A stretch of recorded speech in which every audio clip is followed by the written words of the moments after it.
Sunday. But I want you guys to open up to 25. Let's go through. We're just going to go through a couple of things today. I want to unpack this, but then I want to introduce a couple of other things in regards to gifts. So let's go to 25. Oh, yes, Matthew. Who didn't know we were in Matthew? Yeah, we're going to have like a part 2 of this gifts. There's a couple of things that I want us to look at that I think will be a blessing for us as we understand how to be a good steward over the gifts that God has given us. So we're there? Okay. So I'm going to read it again. I'm just going to read it. Verses 14 through 30. Just to kind of refresh our memories again. It says, again, it will be like a man. And remember, this is again, so this is in the beginning. This is part of a conversation that's taking place, right?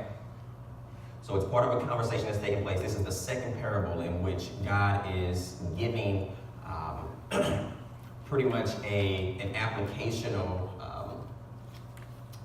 message, if you will, or example about how to pursue God spiritually and what should we be doing, right, until he comes back. So the first one, when you look at the parable of the 10 virgins, it's talking about our preparedness, right, being prepared and being ready when Jesus does come back. And then the second parable right here of the talents is, okay, well, his life has implications for our life, right? And so being in relationship with God speaks directly to what we should be doing as children of God, right? So this is kind of what that parable is beginning to bring to the forefront, right? And so it says, again, it will be like a man going on a journey who called his servants and entrusted his property to them. So I'm entrusting you, I'm giving you something that's not yours. And I'm entrusting it to you, right? And so now the charge is upon you to do something while I'm gone in the best interest of me, meaning the master, right? So it says, to the one he gave 5 talents of money, and to another 2 talents, and to another 1 talent, each according to his ability. And what did we say last time about this particular message? The master is in tune to his servants, right? He doesn't give them all the same gift. Amen? And that looks a lot like life, right? We all have various gifts. We all have different gifts. We can do some things that other people can't do, and other people can do things that we cannot do. But that speaks to the intentionality of God. That speaks to him knowing us individually, right? That speaks to us being fearfully and wonderfully made. That speaks to us not being carbon copies, right? It's the uniqueness of us. It's the uniqueness of us. God never gifts us, right, more than we can handle, and he will never place more on us, right, than we can bear. He understands us fully. He knows us fully, inside and out, and he knows us better than we know ourselves. So whatever happens in life, we've got to begin to have enough confidence in God that he knows all about the situation and he knows all about us. He knows our capabilities. He knows our strength. He knows our weaknesses, and he knows how broad our shoulders are. Because sometimes it seems like things are unmanageable. Sometimes it seems like we can't withhold. We can't stand up to the struggle, or we can't stand up right to the blows that life is dealing us. But we've got to begin to have confidence that God knows us intimately.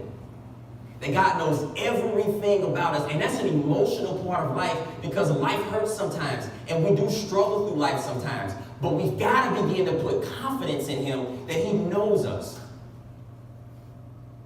And everything that he gives us, and everything that he places on us, and everything that he allows to happen in life is according to our ability to handle it. God will break us sometimes, but he won't destroy us. He'll break you sometimes, but he won't destroy you. So let's keep reading. So he gave to each one of them according to their own abilities. And then he went on his journey. The man who had received the 5 talents went at once and put his money to work and gained 5 more. So also the one with the 2 talents gained 2 more. But the man who had received the 1 talent went off, dug a hole in the ground, and hid his master's money.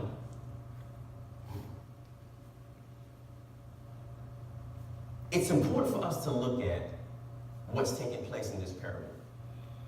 Jesus is trying to let them know that even though each one of you are different,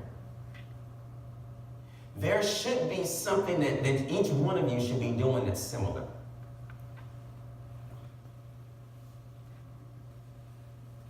It's only one master. It's only one giver of the gift. Right? And God has these principles for what he requires us to do. Even though there's a variation in what he's given us, and even though there's a variation in our abilities, right? There should be some things that are thematically overarching in our lives that should all be similar.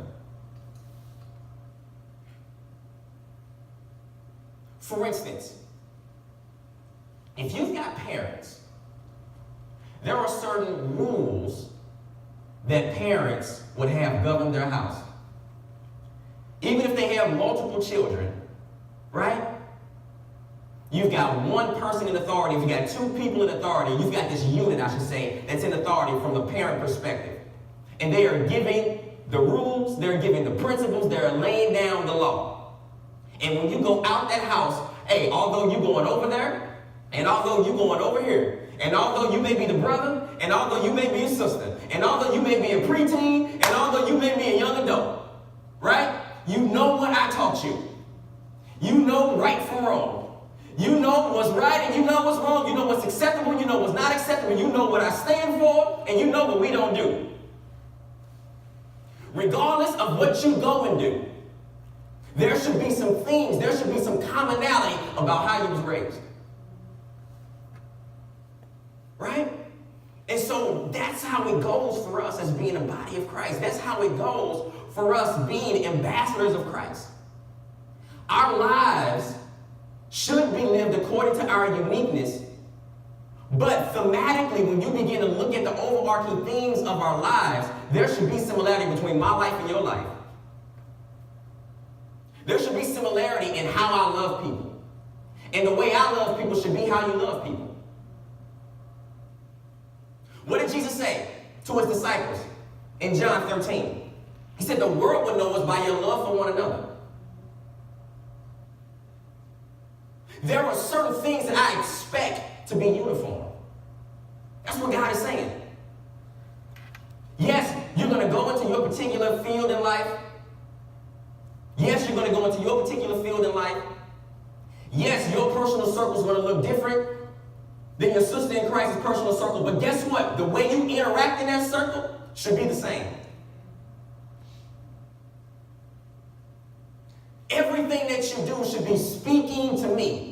And I don't want various lives lived, right, to be in contradictory to the overarching word that I've called to govern each one of your lives as individuals. Make sense? So when you see this compare and contrast, it's important about what Jesus is doing here. There's a difference with the third person. The one that has the 5 talents and the one that has the 2 talents. They have different things according to their abilities, but what they do with it is similar. They increase it. They invest it. Right? They are quick to be good stewards over it. And they advance what's been given to them. But then there's a difference between the third one. The one that receives the 1 talent, he goes and he does something different than the other 2, which means what he does is important. And what he doesn't do is important. And what did we say last time? What he did wasn't uncommon. It was socially acceptable, right? Hey, I've been given something of value, let me go and put it up. But that was incorrect. Right? That was incorrect. And what did we say last time? God doesn't save us, right, to be viewed. God saves us to be used. Our life has implications, right? Or his life has implications for how we live. That's why God doesn't save us and then take us away. Because we should be doing something with our life that brings glory and honor to him. That's being a proper steward, right? He's given us the gift of life. He's given us this gift of time. And he's given us gifts and talents and resources, right? So how do I use everything that's been given to me to bring glory and honor to the one who gave it to me for the betterment, right, of his name and creation? That's being a proper steward. So the one with the one talent digs a hole.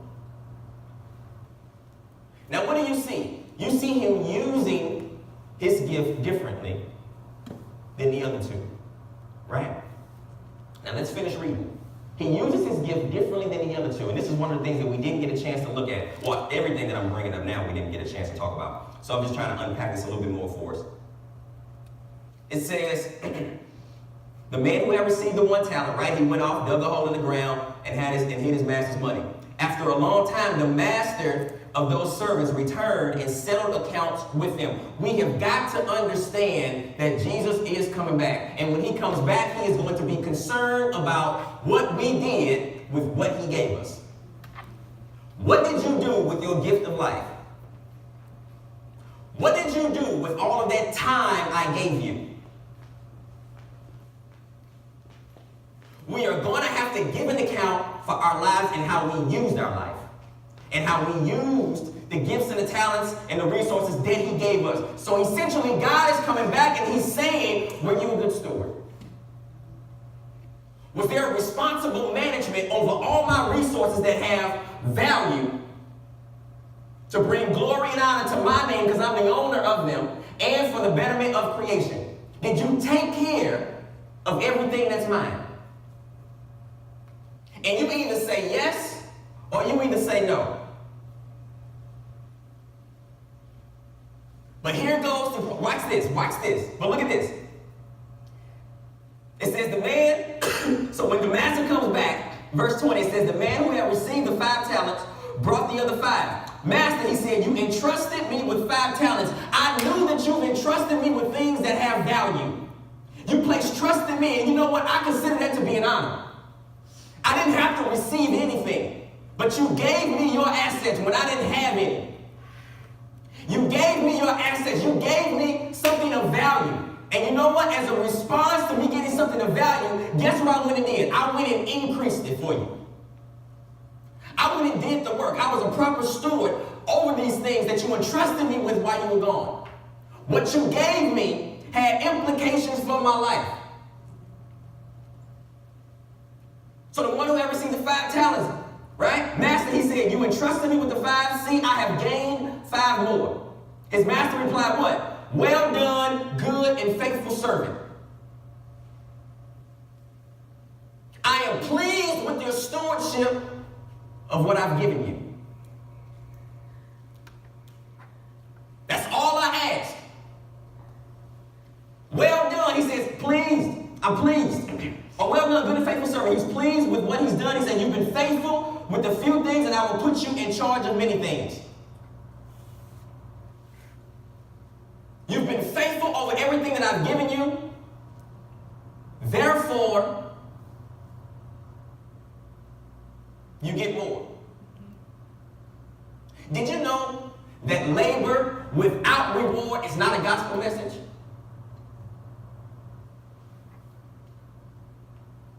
There is a reward for the work that we do. And we've got to begin to understand that. We will get reward. Every single thing that we do for God never gets overlooked.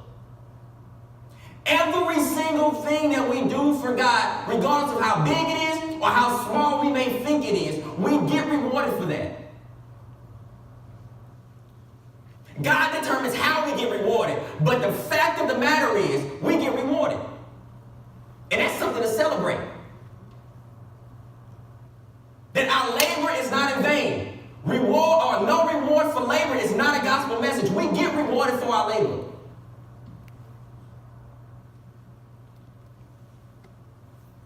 And I want us to know that because sometimes it feels like what we do is too small, or sometimes it feels like we're doing something big, but it's little to other people. And so we're wondering when our reward is going to come, and we're thinking, like, isn't what I'm doing good? Isn't what I'm doing worth the reward? Isn't what I'm doing some appreciation? And God is saying, listen, all you got to be concerned about is what I say in the end. And if you are doing what I've called you to do, if you are advancing my name, if you are utilizing everything that I've given you to bring glory and honor to my name, if you're being a proper steward, then guess what? You get rewarded. It doesn't matter what anybody else says. It doesn't matter who appreciates it or doesn't appreciate it. Because the ultimate reward is not found in man. The ultimate reward is in our Creator, is in God. And we've got to give an account. And so what? They are excited to what? To report their work. And since we know that we will get rewarded, we should be excited to say, you know what, God, this is what I did. I did X, Y, Z.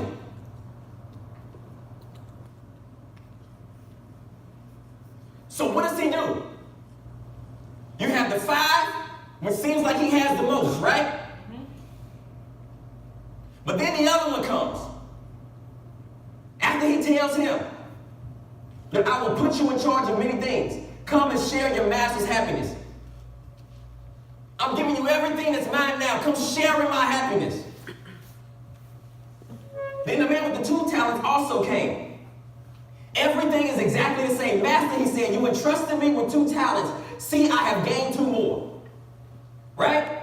Then his master replied, well done, good and faithful servant. You have been faithful with the few things. I will put you in charge of many. There is absolutely no difference in how the master responds to the one who had a lot and the one who had less. God says, I know you better than you know yourself. I didn't make a mistake in everything that I've given you. I didn't make a mistake in the circumstances that I allowed you to be born in.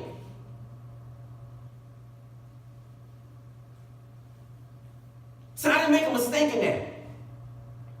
But if you utilize everything that I've given you to bring glory and honor to my name, if you are being a good steward, guess what? You get rewarded just like the other person gets rewarded. Because labor without reward is not a gospel message. God is saying you get rewarded for the work that you've done for me. When you live your life to advance the footprint of the kingdom, you get rewarded. And the way that God rewards is unlike anybody else. Amen. It feels different and it lasts longer. That's all that matters. So watch this. So the master replies the same to the one who had the 5 talents and the one who had the 2 talents. Although they had different things, right? They were given things according to their ability. There was a common theme of their life. They utilized it to advance the master's assets and resources. Watch this. Went for 2. 2 up, 2 down. 2 did good. Here comes the 3rd one. All right. You come in, give an account for what you did while I was gone. I told you I was coming back. Told you I was coming back. I gave you something that had value. What did you do with it? Right? So here's the difference. Then the man who had received the 1 talent came. Master, he said, I knew that you are a hard man, harvesting where you have not sown and gathering where you have not scattered seed. I knew that you were just getting stuff that you didn't even put the work in for.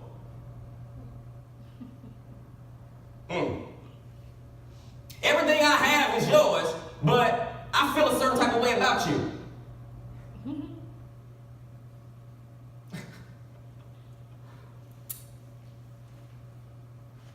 Now, look at this.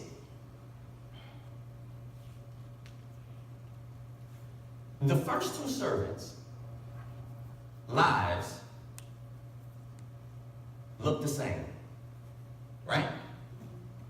Their lives look the same. Their use of what the master gave them looks the same. But there's one whose life looks different than the other two. And when we get to the end, when you have to give an account of why your life looked different, why did you use what I've given you different? You begin to see the view of the master. The other ones were excited. The other ones had a positive perspective and outlook and view of the master. The third one didn't have a good view of the master. And so it gets back to the heart of the matter.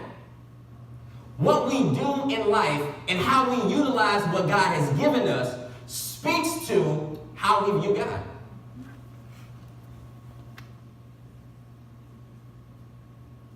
It speaks to how we view God.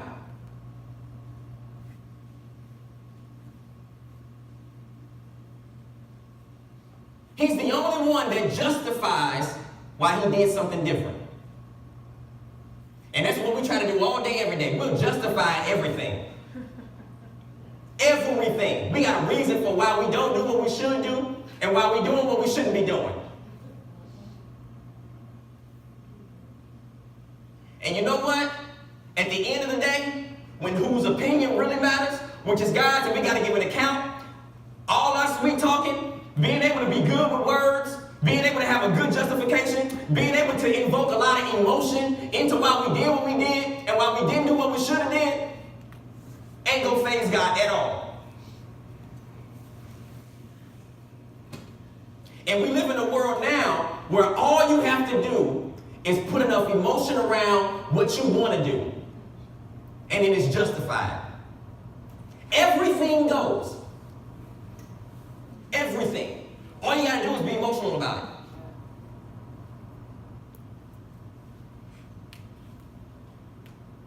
Am I wrong? No. Not at all.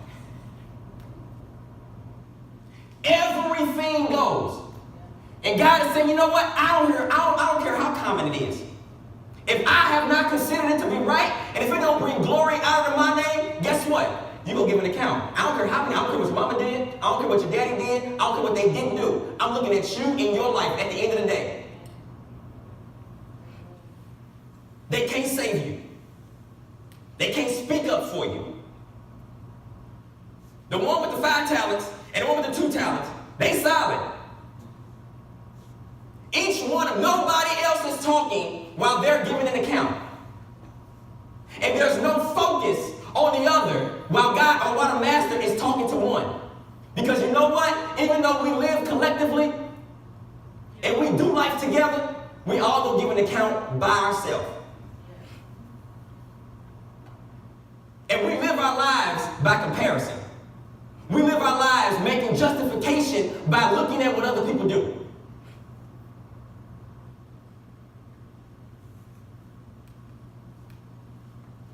And God is saying, you know what? I'll get to them. But this is between me and you. What did you do while I was gone? Because I told you I was coming back.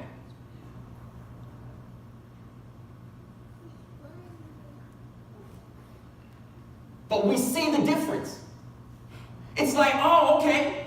You utilize what the master gave you differently because you view him differently. You've got a negative outlook on him. And we've all got to give an account. For what? Our heart.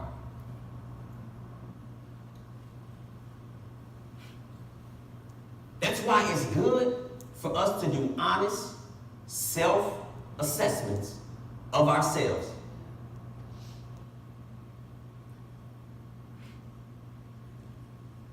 Because when you have a conversation with yourself, there's no room for justification.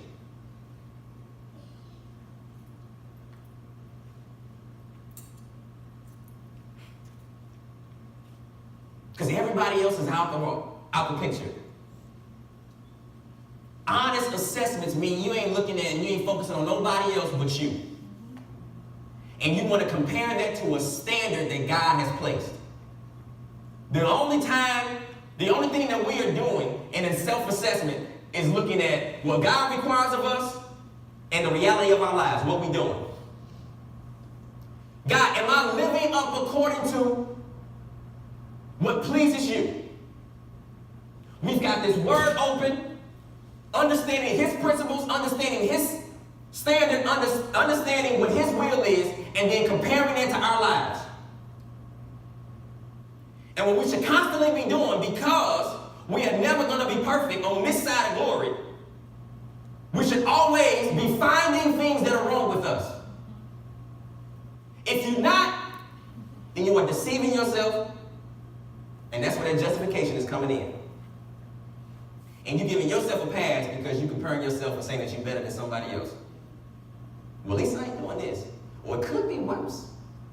Could be worse. I mean, like the person who you got in your head right now. Right? That's what we always do. That's how we justify things. Well, at least I ain't doing this. We might as well just finish the sentence, like so-and-so. But God is concerned about how we utilize the gifts that he's given us. And so we see why the one servant is different, or utilized, or didn't use what the master gave them differently, because he viewed the master differently.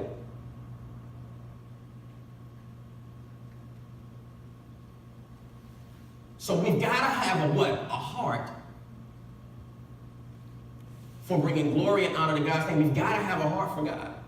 If we have a heart for God, then we're going to utilize and we're going to be a good steward over everything that he's given us.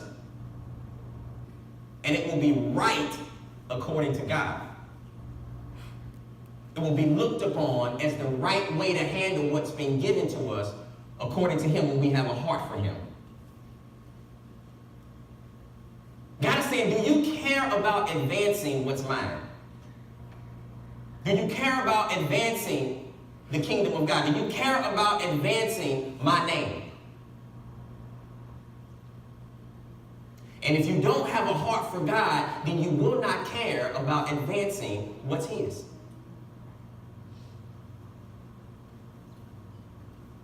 The two servants with the 5 talents and the 2 talents advanced what the master's resources, the master's assets. They did things in his name. The one with the 1 talent did not do things in his name. And you say, well, why? Because he viewed him differently.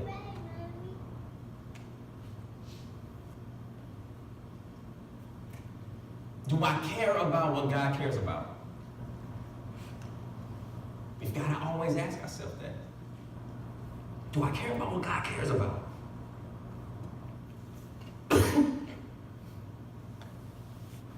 Now watch this. God does things according to the potential principle. You know what that means? Take a stab at it. What is the potential principle?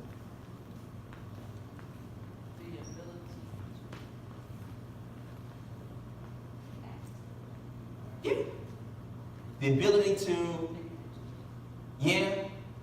find another word. Yeah. The ability to produce.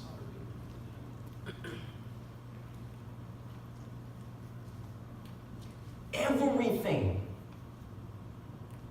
from the very beginning, everything is right there in the very beginning. Everything is in Genesis. Well, let me give this example, and then we're going to go and look at a couple of other passages. How did God create humanity? With an entire population? Or did he put a potential inside of one person to create an entire population? He did. He put potential in one person. One seed, right? Everything that God does starts out in seed formation. Even with our gifts, God doesn't give a gift in full bloom. Which goes back to the very beginning. There's an expectation for us to be good stewards over everything that He's given us so that it can grow to become something that brings glory and honor to His name. When we are properly stewarding everything that God has given us, it has the ability to become something.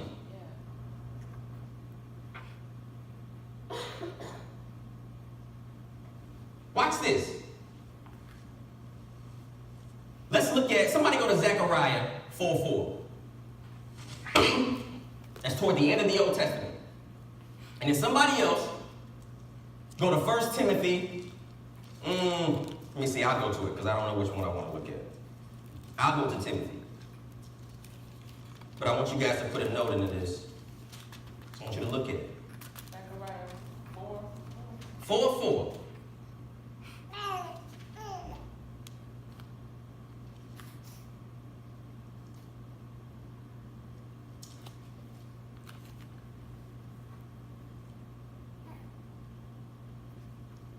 What does it say?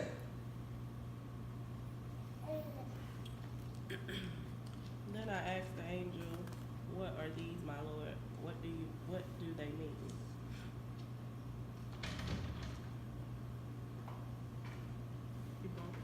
Yeah. Okay. Wait a minute. Where you Zechariah 4:4. at? Let me go there. My bad. 4:10. 14. Do not despise these small beginnings, for the Lord rejoices to see the work begin.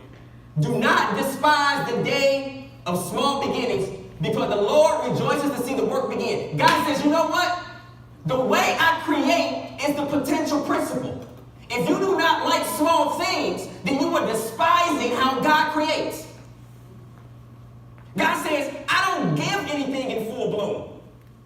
Everything that I do starts out as seed formation. Everything that I give you starts out as seed formation. Your life starts out as seed formation. What I've given you, all the gifts, I don't give them in full bloom. Everything requires to have your hand in my hand so that you can bring things into blossom, into manifestation, and to maximize the potential in a way that brings glory out of my name. That's how God produces. That's why He said, don't despise the day of small beginnings. That's how I start things. And so what does that mean when it comes to our gifts? A lot of times we have a negative perception because we're looking at others whose gifts are in full bloom, and we discredit ourselves, we belittle ourselves, we look down on ourselves, and we never start anything because we're not in full bloom. Don't it happen? So what does that do? What does that say to God? God says, so how do you view me then? Because that's how I create. I create from the potential principle. I don't create the finished product. Everything starts out as seed formation. Everything that I create has the ability to become something. So when you look down on yourself and you say that you can't do nothing, what you're saying is that God made a mistake. And He said, no, this is what I do. The people that you're looking at, they have to go through a process. Amen. So you do too. And the way that we bring those things into full bloom is to keep our hand in His hand so that we can be a good steward over the gift that He's given us to bring it into full bloom to become something that brings glory and honor to His name and for the betterment of creation.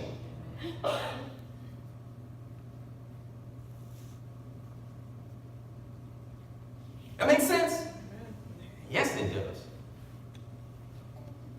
Watch this. 2 Timothy.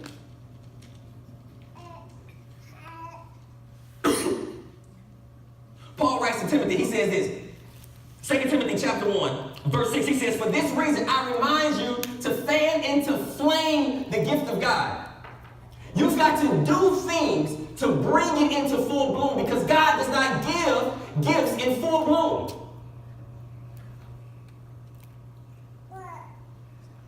If he gave you a gift in full bloom, which would, for one, go against the order of how he creates,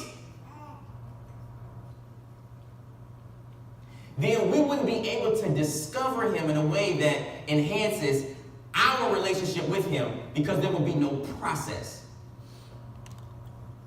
The growth, the fullness of life, the quality, being able to appreciate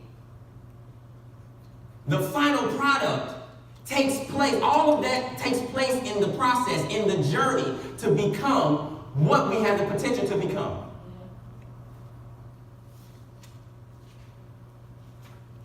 When you look at the servants who had the talents, what the master gave them had the ability to become more. Yeah. And when you have one that says, "I'm just going to hide this," he said, "Wait a minute. Your gift has ability to become more that advances my name." Everything that's inside you, and this is for everybody, God says, "I've deposited certain things within you that have the potential to become more and advance my name." Every little gift that you have is according to your ability, but guess what? They all have the same effect, or they can all produce the same effect, which is to bring glory and honor to my name. So if you're a good steward over what I've given you, then you can be able to bring those things into full bloom and produce, because it has the ability. You have the ability to become something else or become something more. You have the ability to produce something more. I'm not going to give a gift that's in full bloom.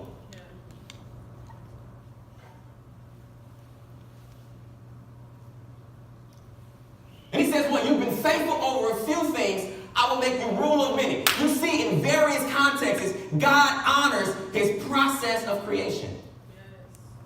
God is saying, guess what? I don't give the final thing in the beginning. I never have. But what you will do is appreciate the process into things becoming what they have the ability to become. There's going to be certain things that you learn about yourself and about me in the process that's going to enhance your life and the people's lives around you, and it's going to have an eternal benefit. And when you don't understand how I create, and when you look down on me, the one who's giving you the resources and something to work with that has the ability to become more, then you've got to check your heart.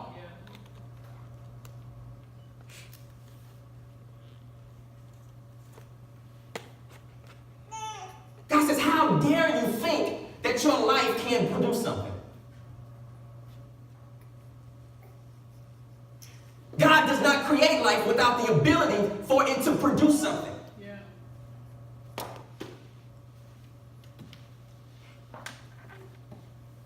He's consistent. So with our gifts, God says, how dare you think that you can just hide your gift and not utilize it? It has the ability to produce something. It has the ability to advance my kingdom. It has the ability to transform lives. It has the ability to shape people. It has the ability to produce. And so stewardship is important because the gifts that God has given us has an ability.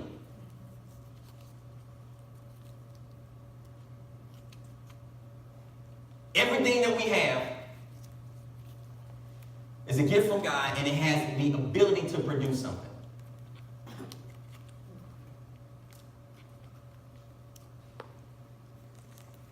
And in order for it to produce something that God says, well done and good and faithful servant, we've got to have our hand in his hand.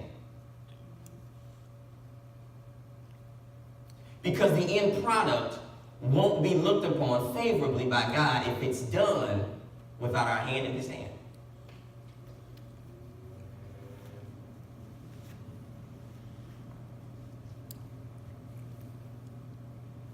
Does that make sense?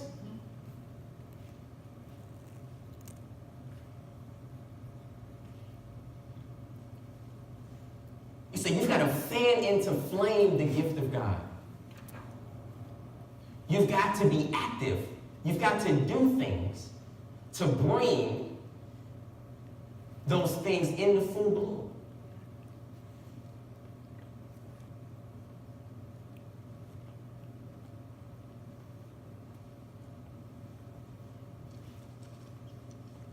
Yeah.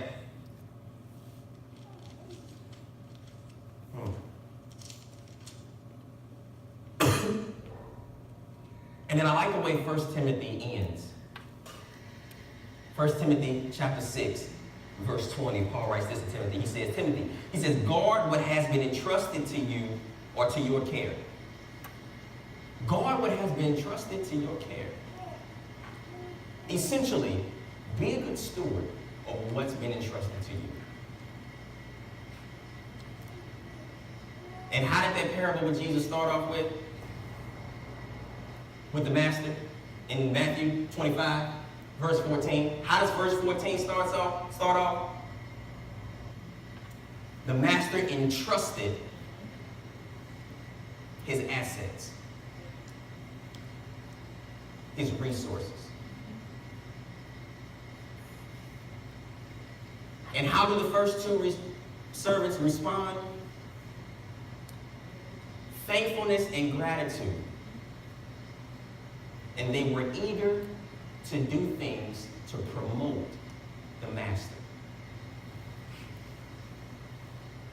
Everything that we have is not ours. Which means there is an expectation, there is a purpose, there is a standard, and there is a manual for how we should be using everything that ain't ours.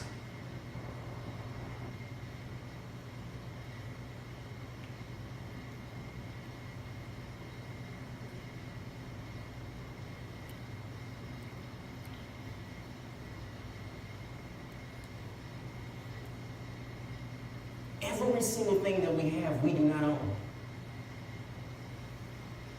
We didn't ask to be born. We've got stuff that's deposited within us that we didn't deposit into ourselves. Abilities, gifts, talents. The time in which we were born was not determined by us. The family that we were born into was not determined by us.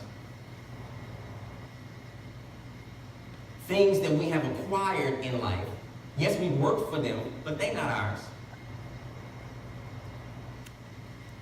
So what's the proper question?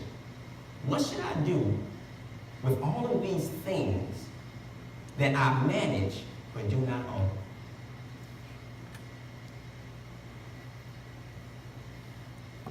Everything in our lives we should be able to hold with an open hand. And when it's an open hand, then we can see what we have properly.